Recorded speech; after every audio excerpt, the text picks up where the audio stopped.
ইন্নাল্লাহ ওয়া মালাইকাতাহু, নিশ্চয়ই আল্লাহ বলছেন, নিশ্চয়ই আমি এবং আমার ফারিস্তাগণ, আমি এবং আমার ফারিস্তাগণ একত্রিত হয়ে সদা সর্বদাই আমার মেহবুব সাল্লাল্লাহু আলাইহি ওয়াসাল্লাম গণের উপর, মেহবুব সাল্লাল্লাহু আলাইহি ওয়াসাল্লামের উপর আমরা সদা সর্বদাই কি করছি না সাল্লু আলাইহি, আমরা সালাত প্রেরণ করছি, আমরা নামাজ প্রেরণ করছি, আমরা দরুদ প্রেরণ করছি আমার মেহবুব সাল্লাল্লাহু আলাইহি ওয়াসাল্লামের উপর সদা সর্বদাই। ইয়া আইয়ুহাল্লাযিনা আমানু, হে ঈমানদার, হে বিশ্বাসীগণ, হে আল্লাহ এবং আল্লাহ রাসূল সাল্লাল্লাহু আলাইহি ওয়াসাল্লামের উপর বিশ্বাসীগণ, তোমরাও কি করো, সাল্লু আলাইহি ওয়া সাল্লিমু তাসলিমা, তোমরাও সদা সর্বদাই আমার মেহবুব সাল্লাল্লাহু আলাইহি ওয়াসাল্লামের উপর তোমরাও দরুদ প্রেরণ করতে থাকো, তোমরাও সালাত প্রেরণ করতে থাকো। সাল্লু আলাইহি ওয়া সাল্লিমু তাসলিমা, সাল্লিমু তাসলিমা, তাসলিম মানে হচ্ছে আদবের সঙ্গে, লিহাজের সঙ্গে, আদব কায়দা সম্মানের সহিত তার উপরে তোমরাও দরুদ প্রেরণ করতে থাকো, সালাম প্রেরণ করতে থাকো আমার মেহবুব সাল্লাল্লাহু আলাইহি ওয়াসাল্লাম। ফারিস্তারা আমার নবী পাক সাল্লাল্লাহু আলাইহি সাল্লামের উপর কেমনভাবে তারা সালাতু সাল্লাম প্রেরণ করেন, আল্লাহ পাক রব্বুল ইজ্জত বলছেন, আমি এমন কিছু ফারিস্তাকে তৈরি করেছি যারা সৃষ্টির আদি থেকে কিয়ামে দাঁড়িয়ে আছে, তা কিয়ামত পর্যন্তই তারা আমার মেহবুব, তারা কিয়ামত পর্যন্তই কি করবে না, কিয়ামের মধ্যেই দাঁড়িয়ে থাকবে। সেই অবস্থাতে তারা আল্লাহ রসুল সাল্লাল্লাহু আলাইহি সাল্লামের উপর সালাতু সাল্লাম প্রেরণ করবে। বোঝা গেল আল্লাহ রসুল সাল্লাল্লাহু আলাইহি সাল্লামের উপর সালাতু সাল্লাম প্রেরণ করা, আল্লাহ রসুল সাল্লাল্লাহু আলাইহি ওয়াসাল্লামের উপর সম্মানের সহিত দরুদ প্রেরণ করতে হয়। আমরা সম্মান শিখব কার কাছ থেকে? আমরা নিশ্চয়ই সম্মান শিখব আবু বকর সিদ্দিকের কাছ থেকে, আমরা নিশ্চয়ই সম্মান শিখব ওমর ফারুক উসমান গনি মাওলা আলী আলাইহিস সালাতু সাল্লামের কাছ থেকে, নিশ্চয়ই আমরা আহলে বাইয়তের কাছ থেকে সম্মান শিখব। আহলে বাইয়তের থেকে সম্মান দেনেওয়ালা পৃথিবীর বুকে আর কোনো সৃষ্টি নাই। আল্লাহ রসুল সাল্লাল্লাহু আলাইহি ওয়াসাল্লামকে সাহাবাগণ এবং আহলে বাইয়তগণ কেমন করে তারা সম্মান দিতেন। আল্লাহ রসুল সাল্লাল্লাহু আলাইহি ওয়াসাল্লাম যখন দূর থেকে আসতেন তখন সাহাবাগণ এবং আহলে বাইয়তগণ তাকে দেখলে তারা সম্মানের সঙ্গে তার সম্মানে তারা দাঁড়িয়ে যেতেন, তার সম্মানে তারা দাঁড়িয়ে যেতেন। সাহাবারা যে আল্লাহ তাআলা আনহুগণ তারা কেমন করে সম্মান দিতেন আল্লাহ রসুল সাল্লাল্লাহু আলাইহি সাল্লামকে। আল্লাহ রসুল সাল্লাল্লাহু আলাইহি সাল্লাম বসা থাকা অবস্থায় যদি কোনো সাহাবার আগমন হতো, যতক্ষণ পর্যন্ত না আল্লাহ রসুল সাল্লাল্লাহু আলাইহি সাল্লাম তাকে বসতে আদেশ করতেন ততক্ষণ তিনি মেহফিলে বসতেন না। এই ছিল তাদের সম্মান। শুধু এইটুকুই নয়, আমার দিনের রসুল সাল্লাল্লাহু আলাইহি সাল্লামকে সাহাবারা কেমন ভালোবাসতেন না, আমরা জানি একজন ব্যক্তির অজু করা পানি অপরজন ব্যক্তির জন্য অপবিত্র। অজু করা পানি আরেকজনের গায়ে লেগে গেলে সেই জায়গাটা ধৌত করতে হয়। আল্লাহ রসুল সাল্লাল্লাহু আলাইহি সাল্লাম অজু করা যে পানি তিনি কুলকুচি করে ফেলার সঙ্গে সঙ্গে সাহাবারা মাটিতে পড়ার আগেই সেই পানি মুবারককে ধরে নিত এবং মুখের মধ্যে চোখের মধ্যে তারা মাখতে লাগতো। এবং এই কর্ম করতে যে এমন হতো ঠেলাঠেলি কারাকারি পর্যন্ত হয়ে যেত। কোনো সময় রাসূলুল্লাহ সাল্লাল্লাহু আলাইহি ওয়াসাল্লামের থুতু মুবারক মাটির মধ্যে পড়ে গেলে সাহাবারা যে আল্লাহ তাআলা আনহুগণ সেই মাটি সহ থুতু মুবারককে নিয়ে তারা কি করতেন না, চেহারার মধ্যে মাখতেন। এই ছিল আল্লাহ রসুল সাল্লাল্লাহু আলাইহি সাল্লামের ওপর তাদের সম্মান, তাদের সম্মান প্রদর্শন। আমরা হাদিসের মধ্যে পাই একবার আল্লাহ রসুল সাল্লাল্লাহু আলাইহি ওয়াসাল্লাম তিনি কি করেছিলেন না, সিঙ্গা করেছিলেন। সিঙ্গা করা মানে শরীর থেকে কিছুটা রক্তকে বের করা, এবং সেই রক্তটাকে বের করার পরে একজন সাহাবাকে বললেন, যাও হে আমার সাহাবা, এই রক্তটা তুমি অদূরে অনেক দূরে কোনো একটা জায়গাতে গিয়ে এই রক্তটা ফেলে দিয়ে এসো। সাহাবারা যে আল্লাহ তাআলা আনহুগণ তিনি সেই রক্তটাকে নিয়ে গেলেন, নিয়ে গিয়ে এক জায়গায় ফেলতে গিয়ে চিন্তা করছেন এমন হতে পারে কিয়ামত পর্যন্ত কোনো ব্যক্তি এই রাস্তার উপর দিয়ে হেঁটে যাবে, আমার রাসূল সাল্লাল্লাহু আলাইহি সাল্লামের রক্তের ওপর তার পা পড়বে, এখানে তো ফেলা ঠিক হবে না, কোনো একজন ব্যক্তি সে না জেনেই গুনাহগার হয়ে যাবে। আবার তিনি কিছু দূর গেলেন, আবার রক্তটা ফেলতে গেলেন, আবার তার মনে একই চিন্তা এলো।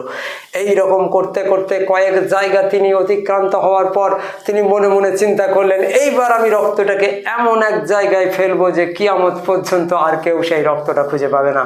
এই বলে তিনি কি করলেন, আল্লাহ রসুল সাল্লাল্লাহু আলাইহি সাল্লামের দেহ নিঃসৃত রক্ত মুবারককে তিনি পান করে নিলেন। পান করে নিয়ে যখন আল্লাহ রসুল সাল্লাল্লাহু আলাইহি সাল্লামের কাছে তিনি পুনরায় উপস্থিত হলেন, রাসূলুল্লাহ সাল্লাল্লাহু আলাইহি সাল্লাম মুচকি হেসে তাকে জিজ্ঞেস করছেন, হে আমার সাহাবা, রক্তটা তুমি কোথায় ফেললে? বলে ইয়া রাসূলুল্লাহ, ইয়া হাবিবাল্লাহ, আমি ওই রক্তটাকে পান করে নিয়েছি, সেই রক্তটাকে আমি পেটের মধ্যে ভরে নিয়েছি। আমি যেখানেই ফেলতে যাচ্ছিলাম আমার চিন্তা হচ্ছিল, জানি না এখানে কোনো অপবিত্র বস্তু আছে নাকি, আমার দিনের নবীর রক্তকে আমি এখানে ফেলে দেবো, অথবা কিয়ামত পর্যন্ত কোনো ব্যক্তি আপনার এই রক্তের উপর দিয়ে হেঁটে যাবে, এটাকে আমি পছন্দ করি না ইয়া রাসূলুল্লাহ, তাই আমি আপনার রক্তটাকে পান করে নিয়েছি। কোরআন খুলে দেখুন, আল্লাহ পাক বলছেন, নিশ্চয়ই আমি হারাম করে দিয়েছি রক্তকে মানুষের জন্য। রক্ত আমরা জানি একজনের রক্ত অপরজনের জন্য হারাম, যে বস্তু একজনের বস্তু আরেকজনের জন্য রক্ত হারাম, সেই হারাম বস্তুকে আমরা দেখতে পাচ্ছি আল্লাহ রসুল সাল্লাল্লাহু আলাইহি ওয়াসাল্লামের রক্তকে একজন সাহাবা পান করলেন, অথচ আল্লাহ রসুল সাল্লাল্লাহু আলাইহি ওয়াসাল্লাম তাকে বকাঝকা না করে বললেন, হে আমার সাহাবারা, আজকে কসম খুদার করে বলছি, তুমি আমার রক্তকে পান করে নিয়েছো, আর তুমি তোমার এই পেট, তোমার এই দেহ, যে দেহের মধ্যে আমার শরীরের রক্ত ঢুকে গেছে, সেই দেহটাকে জাহান্নামের আগুনের ক্ষমতা নাই, পুড়িয়ে দিই। এই ছিল সাহাবাদের আকীদা। যখন আল্লাহ রসুল সাল্লাল্লাহু আলাইহি সাল্লাম মক্কা থেকে মদিনার মধ্যে গমন করলেন, যখন আবু জেহেল, আবুল আহাব, আবু সুফিয়ানের দলের সঙ্গে বারবার যুদ্ধ হতে লাগলো, আমরা জানি প্রথম যে যুদ্ধ হয়েছিল বদরের প্রান্তরের যুদ্ধ, মুসলমানরা ছিল মাত্র 313 জন, বিপক্ষ সৈন্য আবু জেহেলের, আবুল আহাবের দল ছিল 1000 জন। মুসলমানদের সৈন্যদের মধ্যে মাত্র 2টি ঘোড়া ছিল, আর 6খানা তরোয়াল ছিল, আর বেশ কয়েকটা বর্শা ছিল, আর বাকি সব হাতে লাঠি ছিল। আর শত্রুপক্ষ আবু জেহেলের, আবু সুফিয়ানদের দলের মধ্যে কতগুলো ছিল না, আবু জেহেল, আবু সুফিয়ানদের দলের মধ্যে 323খানা ঘোড়া ছিল, এবং প্রত্যেকের হাতে তরোয়াল ছিল, বর্শা ছিল, অস্ত্র ছিল। তার সত্ত্বেও মাত্র 313 জন আল্লাহ রসুল সাল্লাল্লাহু আলাইহি ওয়াসাল্লামের সাহাবা, 1000 জন কাফেরের উপর তারা বিজয় লাভ করেছিলেন। শুধু জঙ্গে বদর নয়, পর কয়েকটা যুদ্ধ সংগঠিত হয়েছিল, এবং প্রত্যেকটাতেই মুসলমানরা, আল্লাহ রসুল সাল্লাল্লাহু আলাইহি সাল্লামের সাহাবারা সেদিন বিজয় প্রাপ্ত হয়েছিল। এই সংবাদ পাওয়ার পরে তৎকালের যুগের একজন খ্রিস্টান বাদশা, একজন খ্রিস্টান রাজা, তিনি তার একজন গুপ্তচরকে পাঠাইলেন মদিনার উদ্দেশ্যে। বললে, আমি শুনেছি মদিনার বুকে একজন প্রফেট, একজন রসুলের আগমন হয়েছে, যার সৈন্য সংখ্যা বিপক্ষের থেকে অনেক কম হওয়ার সত্ত্বেও তারা প্রত্যেকটা যুদ্ধে জয় লাভ করছে, এর কারণটা তুমি একবার গিয়ে দেখে এসো। সেই গুপ্তচর কি করলেন না, মদিনার বুকে তিনি এলেন মুসলমানদের পোশাক পরে।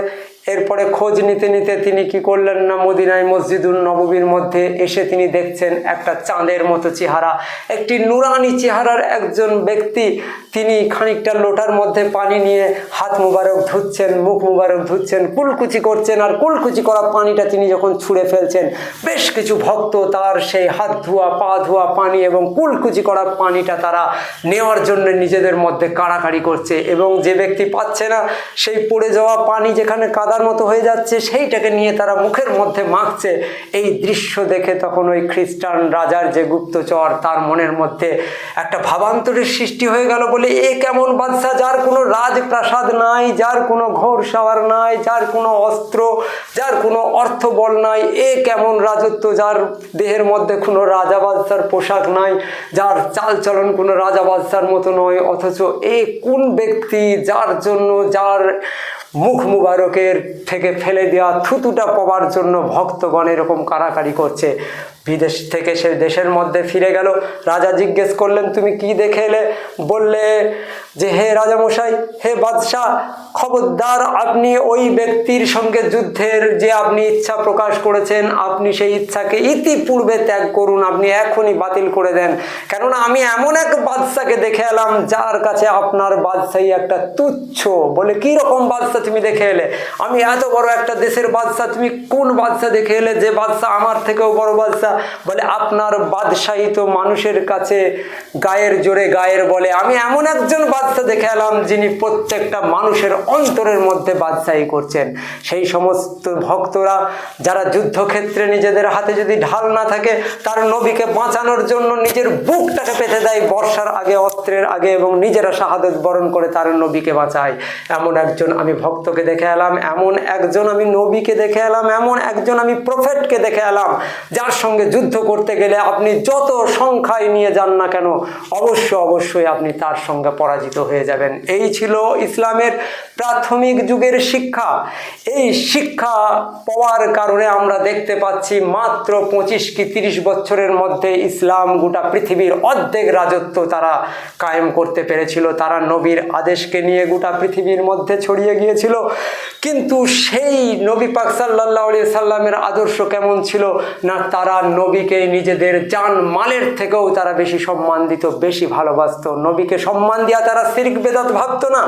বর্তমান যুগের কিছু খবিশ মৌলবীদের মতো তারা ছিল না, তারা ছিলেন প্রকৃত ইমানদার। তারা নিজের না খেয়ে নবী পাক সাল্লাল্লাহু আলাইহি সাল্লামকে খাওয়ানোর চেষ্টা করেছেন, নিজে মৃত্যুবরণ করে তার নবীকে বাঁচানোর চেষ্টা করেছেন। এই ছিল সাহাবা রাদিয়াল্লাহু তাআলা আনহুগণের জীবন। যখন ইহুদিগণ, নাসারাগণ, খ্রিস্টানগণ দেখলে যে এই ধর্ম, এই ইসলামকে কোনোভাবেই আমরা পরাস্ত করতে পারছি না, তখন তারা মনে মনে একটা চক্রান্ত তৈরি করলে, বলে ইসলামকে পরাস্ত করতে গেলে শুধু অস্ত্রের জোরে হবে না, আমাদেরকে এমন কিছু ইসলামের মধ্যে বিষকে ঢুকিয়ে দিতে হবে যে বিষের কারণে ইসলাম নিজেই ধ্বংস হয়ে যাবে। বলে তাহলে কি করতে হবে? বলে আমাদেরই মধ্যে ইহুদিদের এবং খ্রিস্টানদের কিছু বড় বড় যারা জ্ঞানী আছেন তাদেরকে কোরআনের শিক্ষা দাও, তাদেরকে কোরআন পাঠ করাও এবং কোরআন পাঠ করিয়ে তাদেরকে বড় বড় দাড়ি রাখতে, তাদের মাথাতে দামি দামি টুপি দাও, তাদেরকে জুব্বা পরিয়ে দাও, আর দেখে এমন মনে হোক যেন এক্ষুনি আসমান থেকে ফেরেশতা নেমে এলো। বলে এমন তারা নামাজি হবে যেন কোনো সাধারণ মানুষ তাদের সঙ্গে নামাজে না পারে। কিন্তু তারা কি করবে? সেই কোরআনকে রিসার্চ করবে, কোরআনকে রিসার্চ করে দেখবে কোরআনের মধ্যে যেখানে যেখানে নবীর শান আছে, যেখানে যেখানে আহলে বাইয়তের শান আছে, যেখানে যেখানে দিন ইসলামের মজবুতি আছে, সেই সমস্ত শানের জায়গাগুলোকে নষ্ট করে দিতে হবে। সেইগুলোকে বলতে হবে এগুলো করলে শিরিক হয়ে যাবে, নবীকে মানলে শিরিক হয়ে যাবে, নবীকে মানলে আহলে বাইয়তকে মানলে শিরিক হয়ে যাবে। এইভাবে তাদেরকে কি করতে হবে না, নামাজ নামাজ নামাজ, শুধু তোমরা নামাজ পড়ো, চরিত্র যা হয় হোক না কেন কোনো অসুবিধা নাই। তোমরা এক কাজ করো, তোমরা মহরম করতে হবে না, তোমাদেরকে শবে বরাত করতে হবে না, শবে মিরাজ বলে কিছু নাই। বাপ মা মরে গেলে মরা গরু কি আর ঘাস খায় না? মরা ঘোড়া ঘাস খায়, খবরদার তাদের জন্য ফাতেহা করার কোনো দরকার নাই। এইভাবে ইসলামের মধ্যে তোমরা কি করো না, বিষ প্রয়োগ করতে থাকো।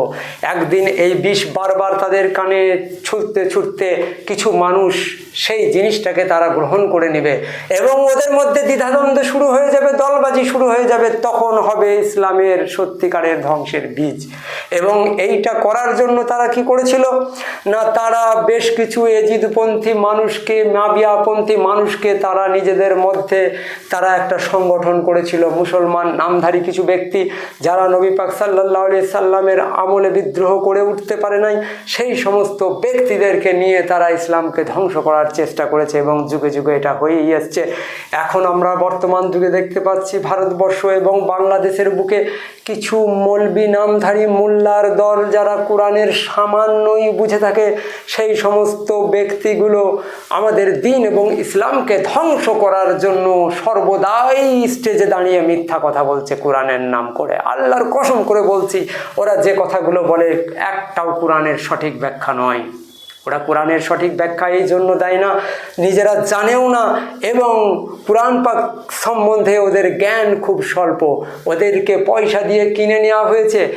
ওদের কাজ হচ্ছে বর্তমান যুগে যারা বড় বড় মহাপুরুষ আছেন, আল্লাহর ওলি আছেন, যারা মুক্ত পুরুষ আছেন, সেই সমস্ত মানুষ সম্বন্ধে ওরা খারাপ মন্ত্র মানুষের কানে কানে সর্বদাই ওরা বলে যাচ্ছে, পীর মানতে নাই, পীর মানলে তোমরা গুনাহগার হয়ে যাবে, শরিক হয়ে যাবে, শিরিক হয়ে যাবে, খবরদার তোমরা মহরম করো না। কেন না, মহরম করলেই তো আহলে বাইতের নাম আসবে, মৌলা আলী আলাইহিস সালামের নাম আসবে, ইমাম হাসান ইমাম হুসাইন আলাইহিস সালামের নাম আসবে, খাতুনে জান্নাতের শান মানকে মানুষ বুঝতে শিখে যাবে। অতএব তোমরা ভাই মহরম করো না।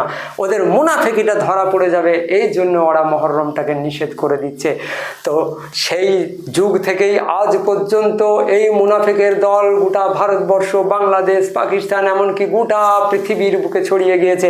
বর্তমান যুগে আরবের দিকে তাকালে আপনারা সেই কথার সত্যতা উপলব্ধি করতে পারবেন।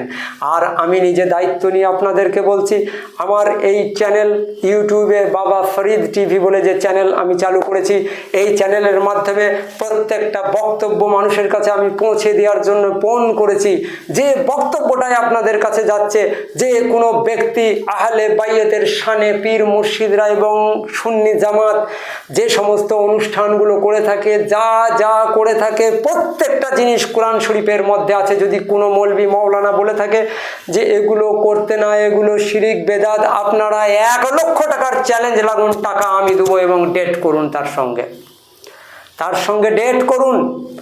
আমাদের একটা বড় দুর্বলতা হচ্ছে সাধারণ মানুষরা আরবি আমরা খুব কম জানি, যার জন্য মৌলবীরা যাই বলুক না কেন আরবিতে আপনাকে গাল দিলে আপনি ভাববেন আহা হা আমাকে কত ভালো একটা দোয়া পড়ে গেল।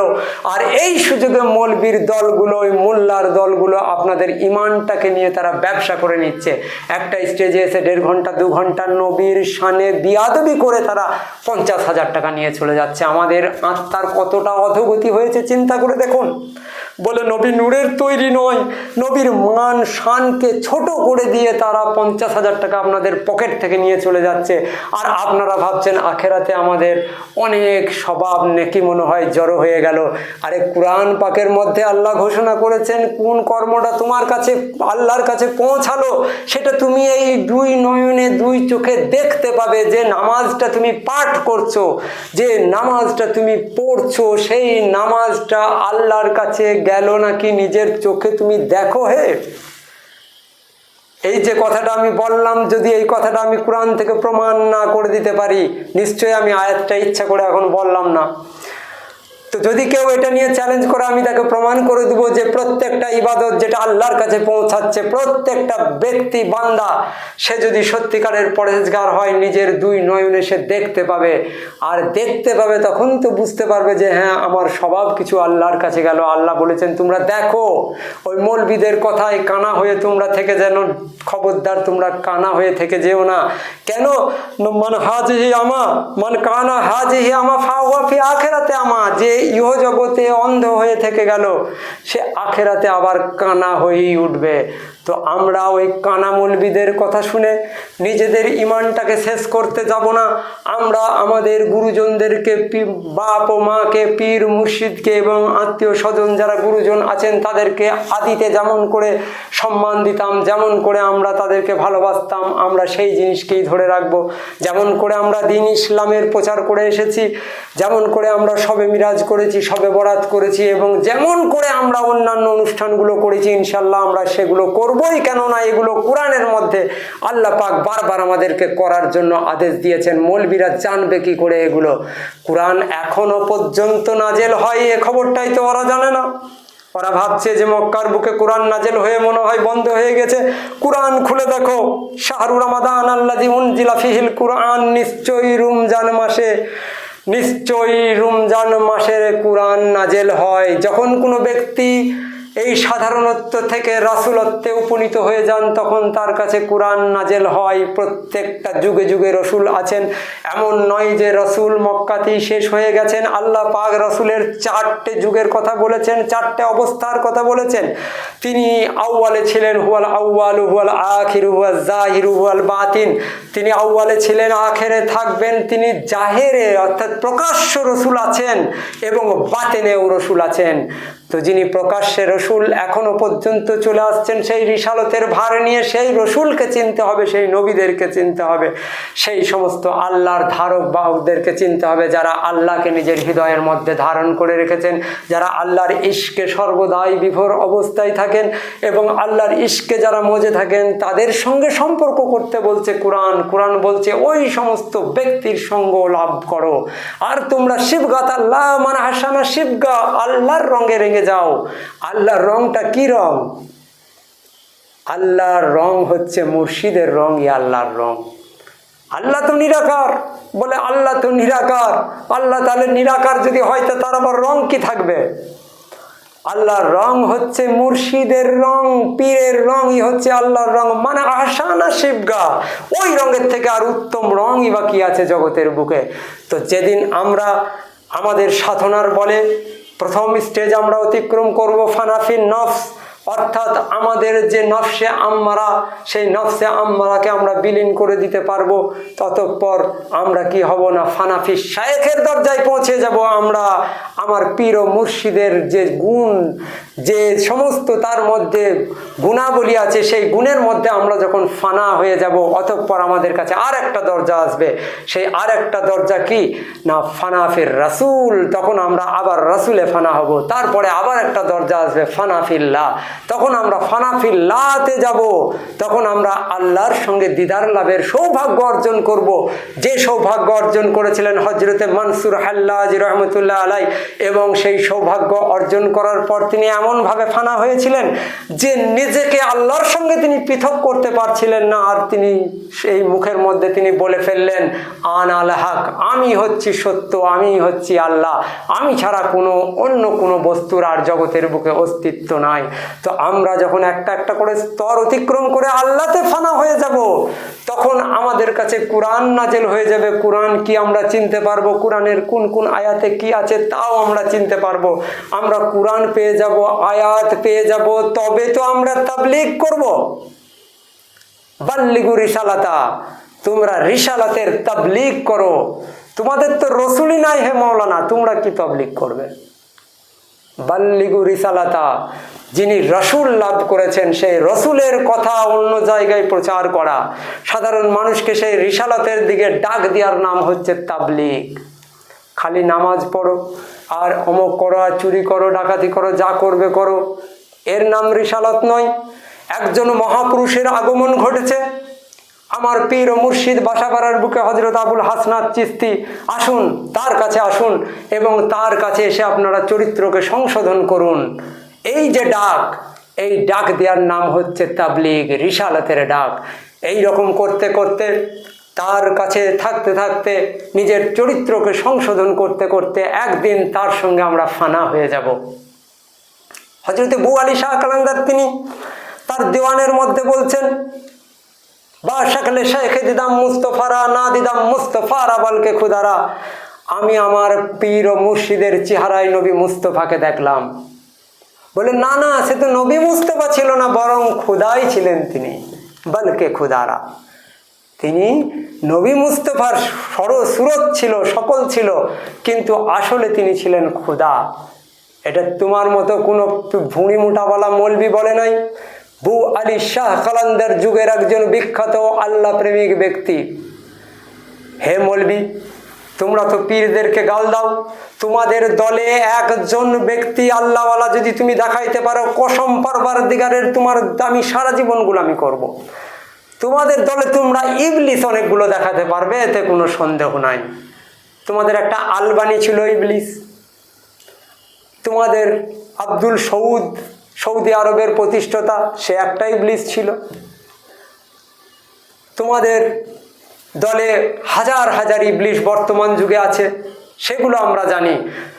তোমরা যে অলিয়া উলিয়ার দলের লোক নও, আসলে তোমরা মুসলমানই নও, এটাই এর থেকে প্রমাণ হয়। তো তোমরা মুসলমান নও, এতে কোনো অসুবিধা নাই, কিন্তু মুসলমানের লেবাস পরে মুসলমানদেরকে পথভ্রষ্ট করা থেকে নিজেদেরকে গুটিয়ে নাও, নাহলে আল্লাহর গজব যেদিন তোমাদেরকে ধরে নেবে, সেদিন কুকুর, ছাগল, গরু, ভেড়া জনম ছাড়া তোমাদের আর ভাগ্যে অন্য কিছু জুটবে না। এই হবে তোমাদের শেষ পরিণতি, যাকে কোরআনের ভাষায় অনন্ত জাহান্নাম বলা হয়েছে। ওয়ামা আলাইনা ইল্লাল বালাগ। আসসালামু আলাইকুম ওয়া রাহমাতুল্লাহি ওয়া বারাকাতুহু।